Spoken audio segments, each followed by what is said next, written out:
Lo que estás a punto de escuchar no es un análisis de escritorio, no es la narrativa que los medios de comunicación grandes te están vendiendo. Esto es la realidad sin filtro de lo que está sucediendo debajo de la tierra en Irán y lo que significa para el equilibrio de poder global, para el precio del petróleo que pagas cuando llevas tu carro a la gasolinera, para la seguridad de tus hijos y para el futuro de un mundo que está siendo rediseñado en este preciso momento. Porque mientras Washington te dice que Irán fue destruido, que las bombas hicieron su trabajo, que la amenaza fue eliminada, la inteligencia estadounidense, la misma inteligencia que trabaja para tu gobierno, está reportando algo completamente diferente. Irán sigue lanzando una cantidad considerable de misiles y drones sin una disminución notable, y un reporte reciente de las agencias de inteligencia de los Estados Unidos confirma que Irán todavía posee una capacidad de ataque sólida, incluso después de más de un mes de bombardeos intensivos. Y eso, amigos, cambia todo. Eso cambia la conversación, cambia la estrategia y cambia lo que significa ganar o perder en el mundo moderno. Porque cuando la bomba más poderosa del arsenal americano no puede llegar al objetivo, no estamos hablando de una victoria militar, estamos hablando de un empate estratégico en el mejor de los casos y de una derrota de la doctrina en el peor. Quédate conmigo porque lo que viene después te va a sacudir hasta los huesos. Mira, hay cosas que necesitamos entender sobre cómo funciona el poder real en este mundo, y la primera es que el poder nunca es lo que parece desde afuera. Lo que ves en los titulares, lo que los portavoces del Pentágono te presentan en esas conferencias de prensa con sus trajes perfectos y sus pantallas de presentación llenas de gráficas, eso es la narrativa del poder, no el poder en sí mismo. Y yo he pasado décadas estudiando esa diferencia. He visto cómo los estados construyen ilusiones de dominancia mientras la realidad en el terreno dice algo completamente distinto. Y lo que está pasando con Irán y sus ciudades de misiles subterráneas es exactamente ese tipo de lección que la historia nos da cuando dejamos de escuchar a los portavoces y empezamos a escuchar a los datos. La bomba antibúnker más poderosa de Estados Unidos, el GBU-57, conocido como el penetrador de munición masiva, solamente puede perforar entre 6 y 10 metros dentro del tipo de roca de granito donde Irán ha construido sus instalaciones críticas de misiles, pero esas instalaciones se encuentran de forma segura a más de 500 metros bajo tierra. Piensa en eso un momento. El arma más pesada, más cara, más sofisticada que tiene la Fuerza Aérea Americana, el arma que se supone que puede destruir cualquier búnker en el mundo, simplemente no llega. No es que el arma falle, es que la física no coopera. Entre la superficie y las instalaciones profundas hay una zona muerta de granito sólido de más de 400 metros de espesor, y la energía explosiva de cualquier bomba se disipa completamente antes de alcanzar lo que realmente importa. Ahora, cuando yo escucho eso, inmediatamente me pregunto lo que debería preguntarse cualquier analista serio. ¿Cuándo sabía Estados Unidos esto? Porque si esta información está disponible ahora en reportes abiertos, en análisis de fuentes abiertas, en evaluaciones de inteligencia comercial, quiere decir que esto se sabía antes. Esto se sabía antes de que se tomara la decisión de bombardear. Y eso nos lleva a una pregunta mucho más incómoda. ¿Qué estaban intentando lograr realmente con esos bombardeos si la inteligencia ya indicaba que los sistemas más profundos eran esencialmente invulnerables? ¿Era genuinamente una campaña para eliminar la capacidad de misiles iraní, o era algo más parecido a una demostración política, un espectáculo diseñado para consumo doméstico, para los titulares, para la narrativa de que hicimos algo? Las evaluaciones de inteligencia americana concluyeron reportadamente que Irán retuvo aproximadamente el 70% de sus lanzadores móviles y su inventario de misiles a pesar de meses de operaciones aéreas intensivas, indicando que la campaña de bombardeo degradó las tasas de salidas, ralentizó el rendimiento de producción y complicó la logística sin eliminar completamente la capacidad de represalia iraní. 70%, no 30, no 20, 70%. Eso significa que después de todas esas misiones, después de todos esos B-2 Spirit volando desde Missouri, después de todos esos B-52 desplegando municiones de penetración de precisión, Irán seguía siendo una fuerza militar operacionalmente viable. Y eso no es una derrota para Irán. Eso es, desde la perspectiva de cualquier análisis objetivo de la guerra, una especie de victoria táctica. Y ahora quiero que entendamos la ingeniería de lo que Irán construyó, porque sin entender la ingeniería no puedes entender entender la magnitud estratégica de lo que está sucediendo. Dentro de la montaña funciona un sistema de ferrocarril automatizado subterráneo, como un metro oculto, que conecta las áreas de ensamblaje de misiles, el almacenamiento masivo de municiones y entre 3 y 10 salidas diferentes en varios lados de la montaña, permitiendo que los lanzadores salgan, disparen rápidamente y desaparezcan de vuelta bajo tierra detrás de puertas blindadas pesadas en cuestión de segundos. Estamos hablando de una infraestructura que no se construyó de la noche a la mañana. Estamos hablando de años, probablemente décadas de planificación, ingeniería, excavación. Estamos hablando de una doctrina militar completa construida alrededor de la idea de que la superficie siempre será vulnerable, pero que lo que está bajo la superficie puede sobrevivir casi cualquier cosa que el mundo le lance. Y esta doctrina no nació en el vacío, nació de la experiencia. Irán vio lo que pasó en Irak, vio lo que pasó en Libia, vio lo que pasó en Yugoslavia y entendió que si algún día llegaba el momento en que Estados Unidos o Israel decidieran que era tiempo de atacar, la única forma de sobrevivir militarmente era hacer que esa supervivencia fuera independiente de lo que pasara en la superficie. Los iraníes estudiaron la doctrina militar americana con la misma dedicación con que los planificadores americanos estudiaron la doctrina soviética durante la Guerra Fría.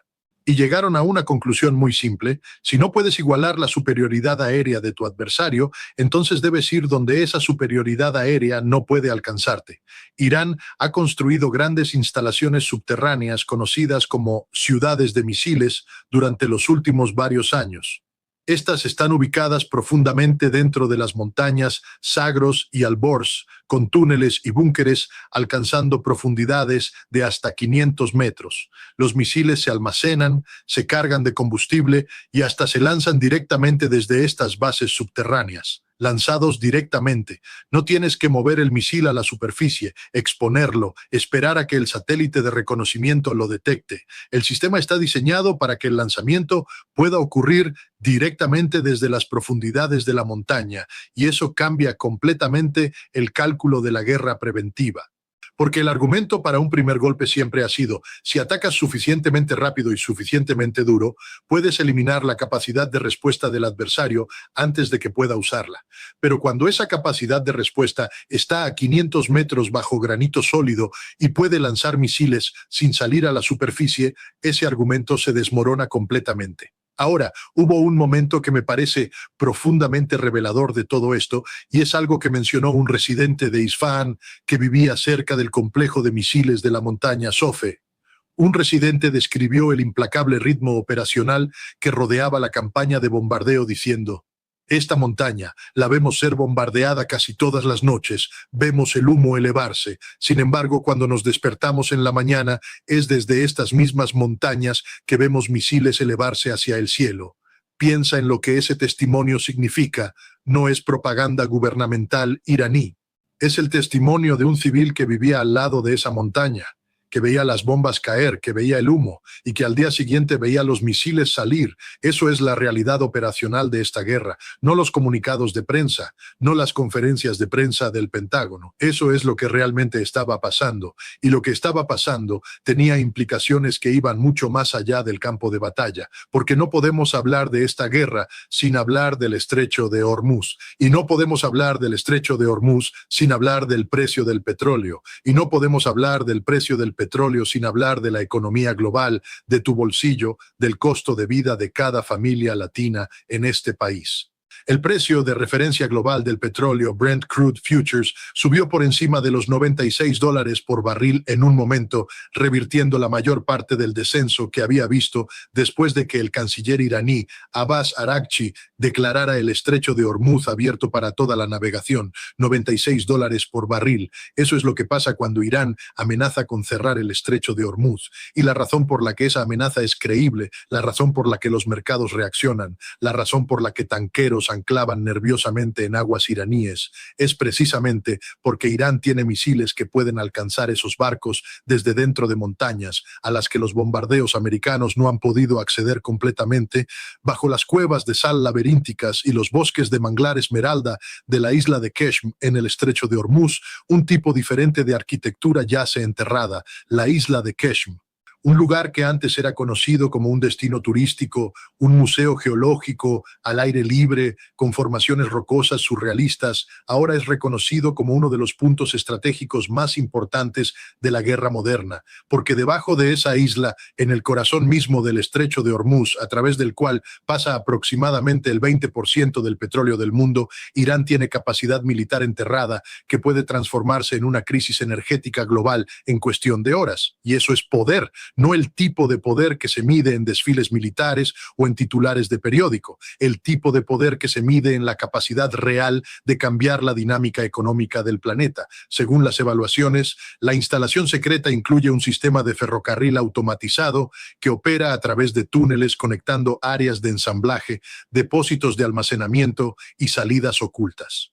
En ciudades de misiles subterráneas similares mostradas en videos de propaganda iraní, los lanzadores de misiles son transportados rápidamente por camiones, sacados para el lanzamiento y luego retirados de vuelta bajo tierra. Y aquí está el punto que me parece más fascinante desde la perspectiva de la doctrina militar. Irán ha creado un sistema que no solo sobrevive el ataque, sino que responde al ataque mientras el ataque está ocurriendo. La montaña es bombardeada por la noche. Los ingenieros limpian los escombros durante el día y los misiles siguen saliendo. Es casi como si el sistema hubiera sido diseñado específicamente sabiendo que los ataques aéreos vendrían, sabiendo que las entradas de los túneles serían atacadas y construido con la resiliencia necesaria para funcionar de todas maneras. Las imágenes satelitales capturadas el 10 de abril de 2026 indican que Irán había comenzado a limpiar los escombros de las entradas de los túneles en una base de misiles balísticos subterránea cerca de la ciudad de Khomeini, en la provincia de Markazi, siguiendo los recientes ataques aéreos de Estados Unidos e Israel. Las imágenes muestran equipos de ingeniería usando maquinaria pesada de construcción para restaurar el acceso al sitio durante un alto al fuego en curso. Durante un alto al fuego, y eso también es significativo. El alto al fuego no detuvo a Irán de recuperar sus capacidades. Lo que el alto al fuego hizo fue darle a Irán el tiempo y el espacio para operacionalizar lo que ya había sobrevivido. Y cuando ese alto al fuego termine, si es que termina, Irán va a emerger de él con una capacidad restaurada que ninguna cantidad de retórica de victoria va a poder desmentir. Y yo quiero hablar de algo que raramente se menciona en los grandes medios de comunicación, que es la dimensión moral de todo esto.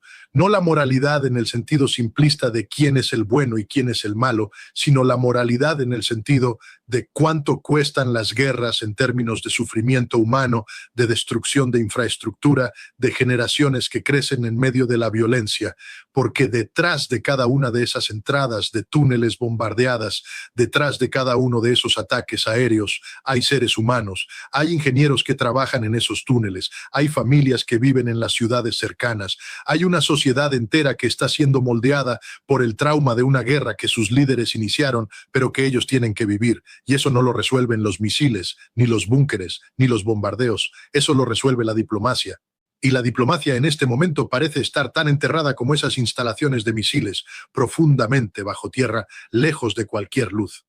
Mientras Donald Trump afirmó que las capacidades de Irán habían sido destruidas en su mayoría, los datos muestran que Irán continúa lanzando una cantidad considerable de misiles y drones sin una disminución notable. Esa es la brecha entre la narrativa y la realidad, y esa brecha tiene consecuencias. Porque cuando los líderes le mienten a sus pueblos sobre el estado de una guerra, cuando pintan victorias que no son victorias, cuando crean expectativas que la realidad no puede satisfacer, lo que eventualmente pasa es que esas expectativas chocan con los hechos. Y ese choque puede llevar a decisiones más peligrosas, decisiones que se toman no porque sean estratégicamente correctas, sino porque alguien necesita que la narrativa cuadre con la realidad prometida. Y hablemos de la dimensión económica de esto de manera más profunda. Porque cuando el petróleo llega a $96 por barril, eso no es solo un número en una pantalla de Bloomberg.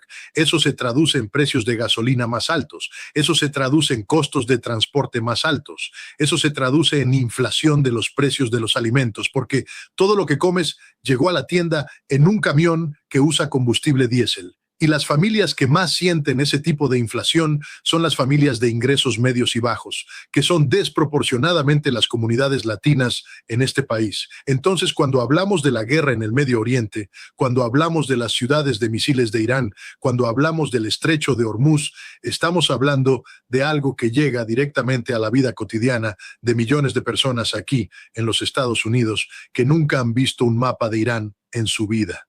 El primer vicepresidente de Irán, Mohammad Reza Aref, escribió que las exportaciones de petróleo iraní no pueden ser restringidas mientras se espera seguridad libre para otros a través del estrecho, advirtiendo que el mundo tenía que elegir o un mercado de petróleo libre para todos o el riesgo de costos significativos para todos.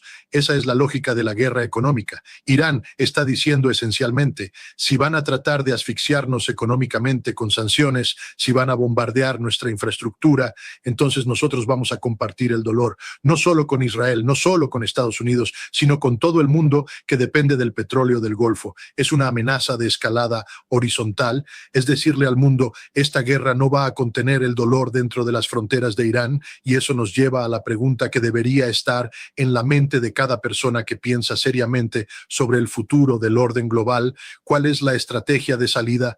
Porque una guerra que no puede destruir los sistemas de armas del adversario, que está escalando los precios de energía globales, que tiene capacidad de interrumpir el comercio a través de una de las rutas marítimas más críticas del mundo, esa guerra necesita una salida, necesita una diplomacia, necesita una arquitectura de seguridad que reconozca las realidades del poder como son, no como quisiéramos que fueran. Y esa arquitectura de seguridad tiene que incluir el reconocimiento de que Irán, le guste a Washington o no, es una potencia regional con una capacidad militar real y con intereses legítimos de seguridad que no van a desaparecer porque alguien los bombardee. Los analistas de defensa notan que la velocidad de estas operaciones de recuperación refleja el diseño estructural de las instalaciones de misiles subterráneas de Irán. Construidas en terreno montañoso, los complejos están diseñados para resistir ataques a nivel de la superficie mientras preservan los sistemas internos, permitiendo que el acceso sea restaurado relativamente rápido una vez que los escombros son despejados. Eso no es debilidad, eso es resiliencia, y la resiliencia de un adversario que ha sido bombardeado durante meses y sigue funcionando es algo que cualquier estratega serio tiene que incorporar en su análisis. No puedes ignorarlo, no puedes pretender que no es real, tienes que planificar alrededor de esa realidad. Y yo diría que lo que estamos viendo es la confirmación de algo que muchos analistas habíamos argumentado durante años, que la era en que la superioridad aérea americana podía resolver cualquier problema de seguridad ha llegado a su límite.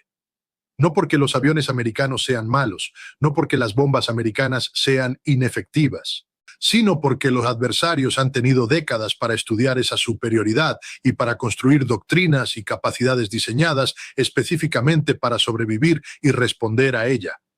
Las ciudades de misiles iraníes son la encarnación física de esa doctrina. Son décadas de inversión y planificación estratégica concentradas en una respuesta simple y elegante a la pregunta ¿cómo sobrevives cuando tu adversario controla el cielo? Desde que comenzó el conflicto actual, las fuerzas de Estados Unidos e Israel han conducido extensas campañas atacando la infraestructura de misiles de Irán en todo el país. Los ataques han colapsado entradas, creado cráteres en los pozos de ventilación y dañado las instalaciones de la superficie. Sin embargo, los sistemas subterráneos profundos permanecen en gran medida intactos. Una investigación reciente de CNN reveló que mientras el 77% de las entradas de túneles visibles sufrieron impactos, la actividad en estos sitios se reanudó rápidamente. Los equipos de construcción regresaron en cuestión de días, limpiando escombros y reabriendo las rutas de acceso hacia las montañas. 77% de entradas golpeadas y la actividad se reanudó en días. Eso habla de una profundidad de planificación que va más allá de lo que la mayoría de los comentaristas en los medios de comunicación occidentales parecen estar dispuestos a reconocer, porque reconocer eso requiere también reconocer que la campaña de bombardeo, tal como está siendo diseñada, no está logrando su objetivo declarado. Lo que sí está logrando es algo diferente y quizás igualmente importante desde una perspectiva política. Está generando una narrativa de acción, está permitiéndole al gobierno americano y al gobierno israelí decirle a sus propias poblaciones que están haciendo algo, que están respondiendo a la amenaza, que están siendo decisivos. Y en la política moderna, esa narrativa tiene valor independientemente de si la acción subyacente está logrando sus objetivos militares o no. Pero esa narrativa tiene un costo en recursos, en vidas, en reputación internacional y eventualmente en credibilidad cuando la realidad de lo que se logró o no se logró se hace imposible de negar. Y lo que me preocupa a mí, lo que debería preocuparnos a todos como ciudadanos de este país y como participantes en este mundo globalizado, es lo que viene después, porque los saltos al fuego son pausas, no resoluciones. Las negociaciones toman tiempo y voluntad política que en este momento parece escasa.